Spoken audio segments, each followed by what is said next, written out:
এইখিনিতে অভয়াপুৰী মহাবিদ্যালয়ৰ হৈ সকলোকে স্বাগতম জনাইছোঁ। আজি আমাৰ বাবে, আমাৰ মহাবিদ্যালয়ৰ বাবে এটি আনন্দৰ দিন। সদ্য ঘোষিত গুৱাহাটী মহাবিদ্যালয়ৰ ষষ্ঠ ষাণ্মাসিকৰ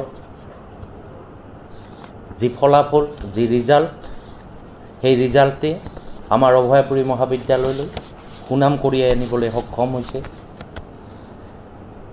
আমাৰ মহাবিদ্যালয়ৰ 4টা বিভাগৰ 8গৰাকী ছাত্ৰ ছাত্ৰীয়ে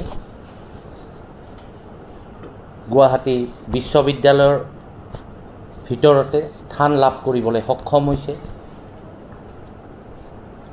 বিভাগকেইটা হ'ল এনেকুৱা: হিষ্ট্ৰী বিভাগত আমাৰ মহাবিদ্যালয় বিশ্ববিদ্যালয়ৰ ভিতৰতেই প্ৰথম স্থান অধিকাৰ কৰিবলৈ সক্ষম হৈছে।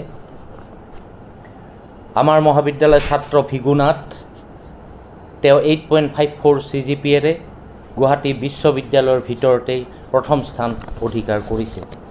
আৰু সেই একেই হিষ্ট্ৰী বিভাগৰ চেহনাজ আলমে 6ষ্ঠ স্থান লাভ কৰিবলৈ সক্ষম হৈছে, আমালৈ সুনাম কঢ়িয়াই আনিছে। একেধৰণে জিঅ'গ্ৰাফী ডিপাৰ্টমেণ্টৰ 3গৰাকী ছাত্ৰ ছাত্ৰীয়ে এইবাৰ যথাক্ৰমে 4ৰ্থ, 6ষ্ঠ আৰু 8ম স্থান লাভ কৰি আমাৰ মহাবিদ্যালয় সুনাম কঢ়িয়াই আনিছে। 4ৰ্থ স্থান লাভ কৰিছে সুস্মিতা আৰ্য, 6ষ্ঠ স্থান লাভ কৰিছে নাদিয়া পাৰভিন আৰু 8ম স্থান লাভ কৰিবলৈ সক্ষম হৈছে আয়েশা আক্তাৰ। এয়া জিঅ'গ্ৰাফী ডিপাৰ্টমেণ্টৰ লগতে অভয়াপুৰী মহাবিদ্যালয়ৰ বাবেও আজি এক গৌৰৱৰ দিন। একেধৰণে ফিল'চফি ডিপাৰ্টমেণ্টত ৰীমা সূত্ৰধৰে 3য় স্থান আৰু দলিস্মিতা কলিতাই 7ম স্থানেৰে আমালৈ সুনাম কঢ়িয়াই আনিছে। ইয়াৰ উপৰিও আমাৰ মহাবিদ্যালয়ৰ ফিজিক্স ডিপাৰ্টমেণ্টৰ কৰিশ্মা ৰাণী ৰয়ে 5ম স্থানেৰে গুৱাহাটী বিশ্ববিদ্যালয়ৰ ভিতৰতেই স্থান লভিছে আৰু অভয়াপুৰী মহাবিদ্যালয়লৈ সুনাম কঢ়িয়াই আনিছে।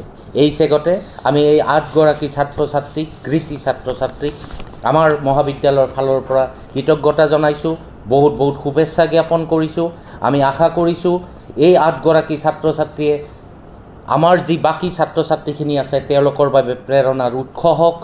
আমাৰ আহি থকা দিনবোৰত, অনাগত দিনত এওঁলোকৰ প্ৰেৰণাৰে আমাৰ ছাত্ৰ ছাত্ৰীখিনিয়ে ইয়াতকৈ অধিক ভাল ৰিজাল্ট কৰিব আৰু নিজৰ লগতে আমাৰ এই অঞ্চলৰ লগতে অভয়াপুৰী মহাবিদ্যালয়ৰো মান উন্নত কৰিব, আমাক গৌৰৱান্বিত কৰিব। ধন্যবাদ।